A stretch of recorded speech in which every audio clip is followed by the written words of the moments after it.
नमस्कार श्रोते मित्र हो. कथारस सादर करीत आहे ज्येष्ठ साहित्यिक चंद्रकांत काकोडकर लिखित कादंबरी आग आणि पाणी. प्रकरण 10. आणि तेवढ्यात दारावरची बेल वाजली होती. त्याबरोबर ती भानावर आली होती. त्याबरोबर राधाबाई म्हणाल्या होत्या, आला वाटतं शेण खाऊन. आता सांगितल्याप्रमाणे वाघ चांगला फैलावर घे. राधाबाई खोलीच्या बाहेर गेल्या होत्या आणि जरा वेळानं संजय आत आला होता. काही बोलण्यासाठी ती तोंड उघडणार होती, परंतु तिची नजर त्याच्या चेहऱ्याकडे गेली होती आणि ती एकदम थांबली होती. त्याचा चेहरा एकदम पडलेला होता. डोळ्यात अपराध्यासारखी भावना होती. काही न बोलता त्यानं खुर्चीवर बसून बूट काढले होते आणि कपडे बदलून त्यानं दिवा विझवला होता. आणि जेव्हा तो तिच्या शेजारी पलंगावर झोपला होता तेव्हा तिच्या मनात आलं होतं की खरोखरच बोलल्याप्रमाणे तो बाहेर जाऊन आला तर नसेल ना. त्याला ते विचारण्याचं धैर्य झालं नव्हतं आणि तोही काही बोलला नव्हता. परंतु दुसऱ्या दिवशी तिच्या आईनं तिला विचारलं होतं, काय ग, मी सांगितल्याप्रमाणे त्याला खडसावलंस की नाही चांगलं? होय, ती म्हणाली होती. काय होय? राधाबाईनं विचारलं होतं. खोलीत अगदी स्मशान शांतता होती तुमच्या. किती वेळ तरी जागत होते मी, तुमचं दोघांचं काही बोलणं ऐकायला येतं का म्हणून. त्याबरोबर ती एकदम चमकली होती. परंतु दुसऱ्या क्षणाला तिला मेल्याहूनही मेल्यासारखं झालं होतं लाजेनं. राधाबाईच रागानं म्हणाल्या होत्या, पोरी, माझा ऐक आणि सावध हो. एक दिवस तो बाहेरचा रोग घेऊन येईल आणि ती ठेव तुला देईल. मग घराबाहेर तोंड काढता येणार नाही तुला आणि मलाही. तिचं सर्वांग शहारलं होतं. एका भीतीनं ती नखशिकांत घाबरून उठली होती. तिच्या मनात आलं होतं, संजय रात्री खरोखरच कुणा वेश्येकडे गेला तर नसेल ना, आणि गेला असला तर आणि पुढच्या कल्पनेनंच तिच्या रक्ताचं पाणी पाणी झालं होतं. तिला किळस आली होती आणि अगदी प्रथमच तिच्या मनात संजयबद्दल एक नाराजी उत्पन्न झाली होती. आणि त्या दिवसापासून दोघांत एक दुरावा आला होता. ती दोघं बोलत चालत होती, परंतु त्याच्यापासून दूर राहण्याचा प्रयत्न करीत होती. त्याला लाळात येण्याची संधीच देत नव्हती. जेवण आटोपल्यावर तो झोपेपर्यंत ती काही ना काही काम करीत बाहेर वेळ काढत होती आणि तो सुद्धा तिच्याकडे विशेष लक्ष देत नव्हता. पूर्वी तो संध्याकाळी ऑफिस सुटता 6च्या आत घरी येत असे, परंतु आत्ताशा तो उशिरा येऊ लागला होता. तिनं उशीर का झाला म्हणून विचारलंच तर तो म्हणत असे की ऑफिसात काम होतं. वाटेत एक मित्र भेटला. ऑफिसातल्या एका इसमाच्या घरी गेलो होतो, अशी काही ना काही कारणं त्याच्याकडे होती. आणि एक दिवस तो आला होता पिऊन. ती जराशी घाबरलीच होती, परंतु बोलली मात्र काही नव्हती. तिने त्याला विचारलं होतं तेव्हा तो म्हणाला होता, आमच्या ऑफिसातल्या एकाचा वाढदिवस होता. ऑफिस सुटल्यावर त्यानं पार्टी दिली लहानशी. त्यानंतर तो पुन्हा एकदा पिऊन आला होता. त्यावेळी मात्र ती बरीच घाबरली होती, पण तिला त्याची भीती वाटली नव्हती. भीती वाटली होती ती आपल्या आईची. तिच्या ते लक्षात आलं तर, आणि आपल्या आईला ते समजू नये म्हणून ती दरवाजा उघडायला जात होती. तो पिऊन आलेला असला की त्याला जास्त बोलू देत नव्हती, त्याला भांडायची संधीच देत नव्हती. पण एक दिवस राधाबाईंनी तिला विचारलं होतं, काय गा अनु, आत्ताशी तुझा नवरा घरी येतो तेव्हा त्याच्या तोंडाला वास कसा येतो? तिच्या हृदयात धस्स झालं होतं. ती म्हणाली होती, कसला वास येतो? अनु, वेड पांघरून पेडगावला जाऊ नकोस. राधाबाई गरजल्या होत्या. तुझा नवरा दारू पिऊन येतो आणि तू ते सहन करतेस? मेलेल्या आईचं दूध प्याली आहेस का तू? तुझ्या जागी मी असते तर मी त्याला घरात घेतलं नसतं. पुरी, अजून सावध हो. तू त्याला डोकीवर घेऊ नकोस. तो तुझ्या जीवनाचा सत्यानाश करणार बघ. राधाबाई बोलत होत्या, पण तिचं डोकं मात्र अगदी सुन्न होऊन गेलं होतं. एक दिवस तो दारू पिऊन आल्यावर तिला राहवलं नव्हतं. तिने विचारलं होतं, हे तुम्ही काय चालवलं आहे? कुठे काय चालवलं आहे? त्याने शांतपणे विचारलं होतं. त्याबरोबर तिनं काहीसं चिडून विचारलं होतं, उलट मलाच विचारता? आत्ताशा तुम्ही आठवड्यातून एखाद दुसरा दिवस तरी पिऊन येतात. मग मग तुझी काय इच्छा आहे? मी रोज रोज पिऊन यावं अशी? त्यानं विचारलं होतं. त्याबरोबर ती प्रथम एकदमच गोंधळली होती, परंतु मग रागानं म्हणाली होती, मला हे मुळीच आवडत नाही. काय आवडत नाही? तुम्ही पिऊन येता ते. पण त्यामुळे तुला काही त्रास होतो का? त्यानं तिच्याकडे पाहत विचारलं होतं. उलट तुला ते निमित्त करून माझ्यापासून दूर राहण्याची संधी मिळते की. ती पुन्हा गोंधळली होती, परंतु नंतर म्हणाली होती, मला हे मुळीच पसंत नाही. यापुढे तुम्ही पिऊन येता कामा नये. त्याबरोबर तो शांतपणे म्हणाला होता, घर तुझ्या आईचं नाही, घर माझं आहे, माझं. मी कसं यावं व कसं येऊ नये हा माझा प्रश्न आहे. तिला मोठा धक्काच बसला होता, परंतु दुसऱ्या क्षणाला तिनं एकदम भडकून विचारलं होतं, मग तुम्ही लग्न तरी का केलं? मूर्खपणा केला. मूर्खपणा केला. तो हसून म्हणाला होता. मूर्खपणा? तिने चमकून विचारलं होतं. नाहीतर काय? तो पूर्ववत हसून म्हणाला होता. विश्वामित्रालाही मोह आवरता आला नाही. त्या विश्वामित्राचेच आम्ही वंशज. जे बाजारात सहज मिळणं शक्य आहे ते मिळवण्यासाठी आम्ही लग्नाच्या खोड्यात अडकवून घेतो स्वतःला. तिचा चेहरा एकदम पांढरा फटक पडला होता. तिच्या तोंडून शब्द बाहेर पडला नव्हता. आता बसल्या बसल्या तिला हे आठवलं आणि ह्याच वेळी दारावरची बेल वाजली. त्याबरोबर तिचा चेहरा एकदम गंभीर बनला. तिच्या मनात आलं, आईच्या अगोदर आपण जाऊन दरवाजा उघडावा. परंतु ती उठण्याच्या आतच दरवाजा उघडल्याचा आवाज आला. त्याबरोबर ती जागच्या जागी बसून राहिली. संजय आत आला. त्याचा चेहरा लाल बुंद झाला होता. तो बराच पिऊन आलेला होता. तिच्या कपाळावर आठ्या पडल्या.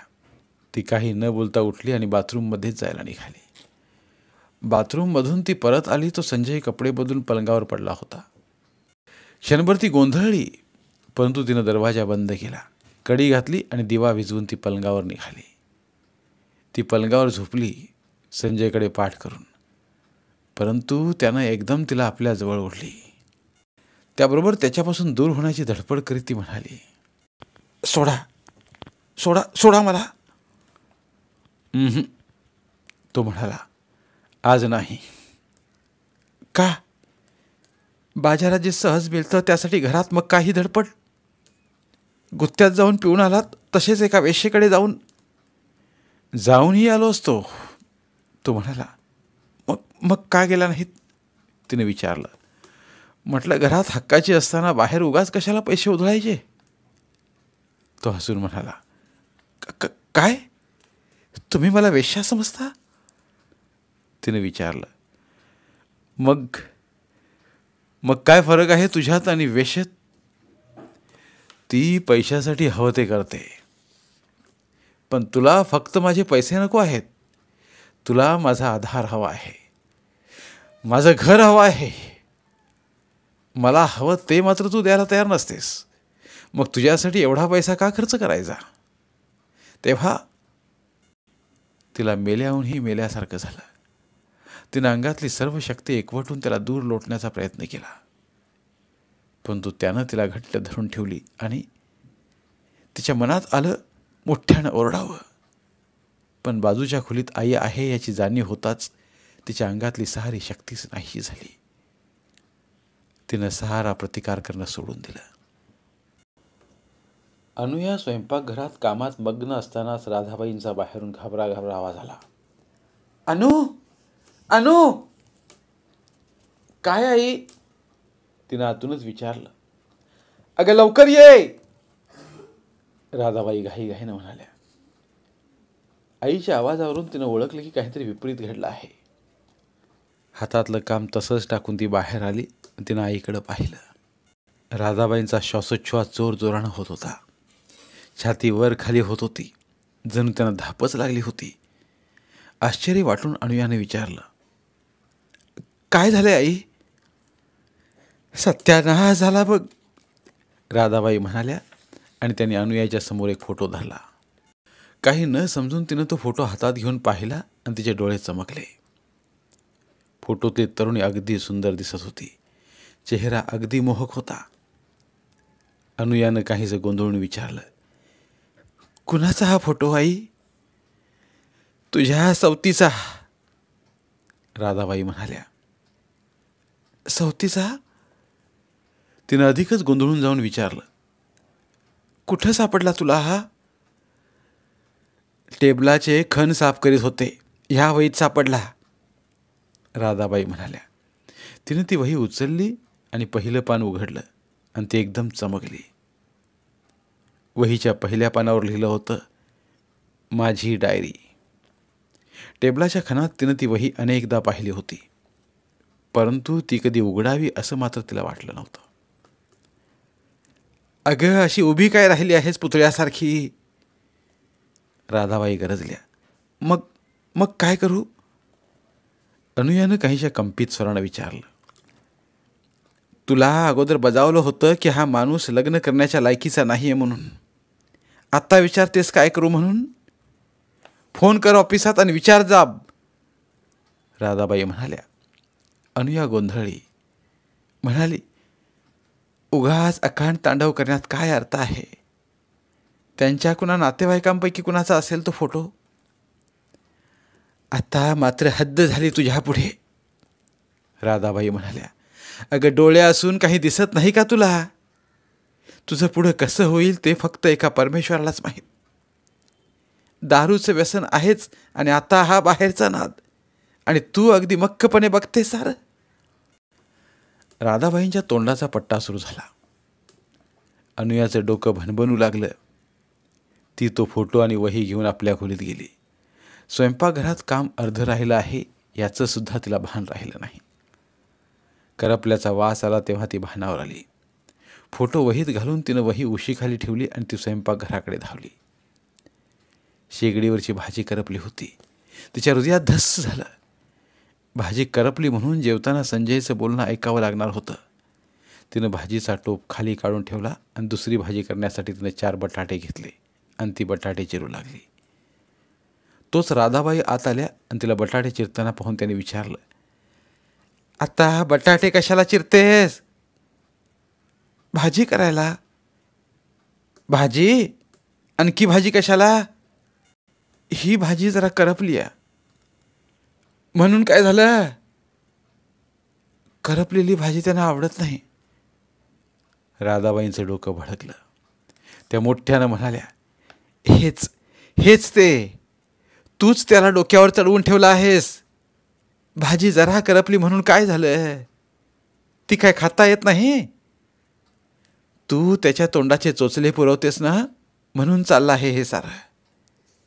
तुझ्या जागी मी असते तर स्पष्ट सांगितलं असतं, हवी तर खा, नाही तर खाऊ नका, राहा उपाशी. इतर कोणती वेळ असती तर ती काही बोलली नसती, पण आधीच तिची मनस्थिती त्या फोटोमुळे बिघडली होती. त्यामुळे आणखीन बोलून मनस्ताप वाढवायला ती तयार नव्हती.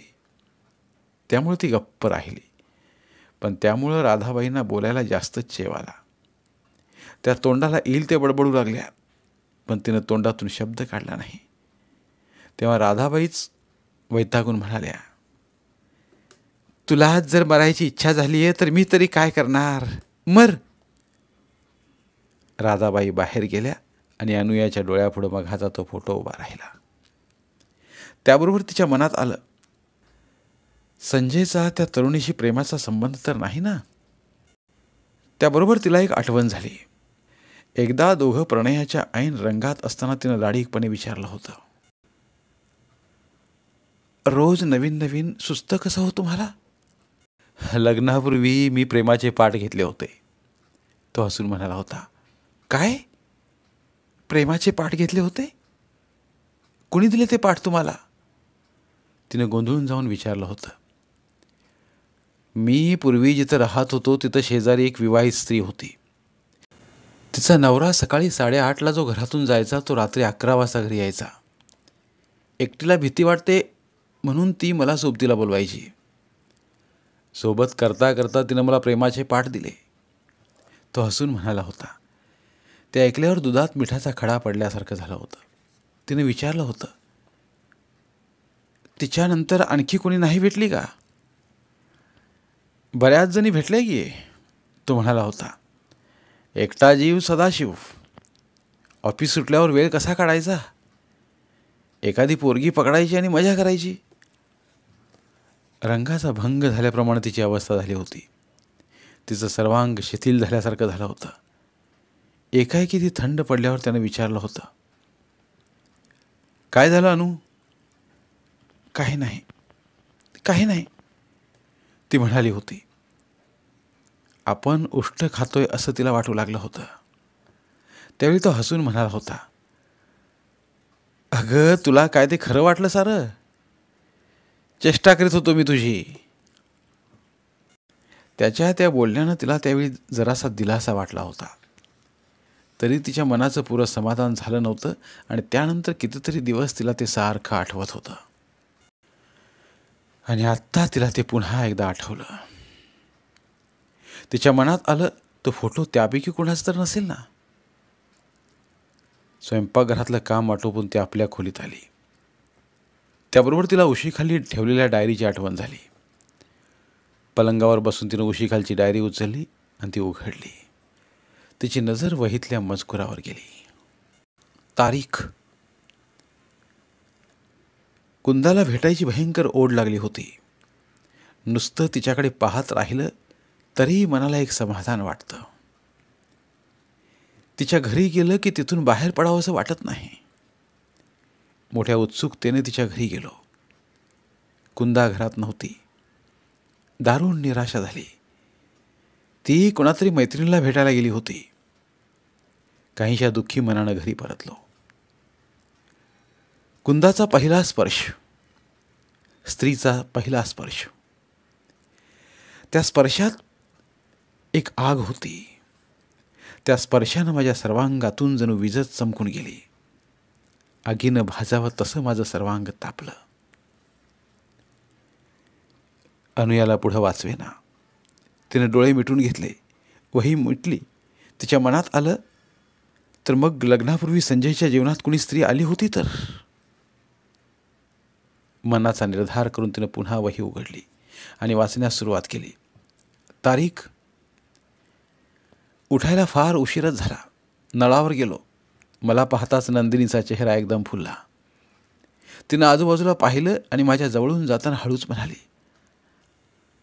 आज मॅटिनी बरं का? मी ओळखलं की तिचा नवरा आज रात्रपाळीवर नाही.